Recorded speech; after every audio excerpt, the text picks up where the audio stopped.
Hi everyone! In this new episode about famous classical guitarists, we are going to review 3 things you need to know about Robert de Visée. 1. A well-known performer of his time. We don't know much about Robert de Visée's upbringing, but it is reasonable to assume that he was not from the poorest background, as he had access to a quality musical instruction. It is believed that Robert de Visée knew Francesco Corbetta and could even have studied with him. In any case, Robert de Visée was a well-known performer of his time, and his popularity opened doors at the court of France.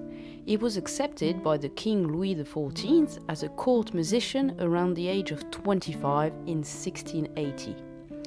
By 1686, just 6 years after, Robert de Visée was one of King Louis XIV's favorite musicians, performing regularly in the private royal chambers.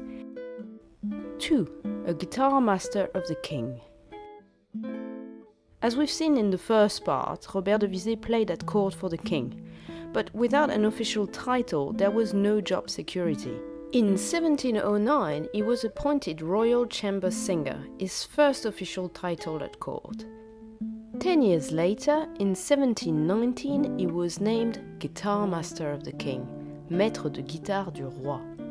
He got the title after having unofficially tutored the king's great-grandson and successor, Louis XV. 3. A prominent figure of the French Baroque era. Robert de Visée was a Baroque guitarist and played several additional string instruments, including theorbo, lute, and viola da gamba. He was an important figure of the Baroque guitar and the theorbo. His timeline corresponds to the heart of the Baroque era. At the time, chamber music was very popular, and one of the characteristics of Baroque music is the use of basso continuo, a regular bass line, to steady the rhythm. The lute could not provide that bass line, whereas the theorbo and the guitar could. That played a role into the decreasing popularity of the lute in favor of the theorbo and the guitar. Robert de Visée wrote 2 books of guitar music containing 12 suites in total.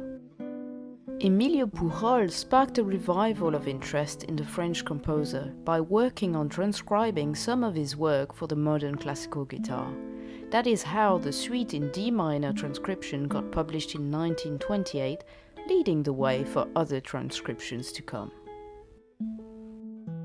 The musical piece in the background is Bourrée from the suite in La mineur. You can listen to my interpretation by clicking on this link. Would you like to learn more facts about guitarists and guitar composers? Let me know in the comments below. Did you like this video? Please hit the like button and click on subscribe to support the channel.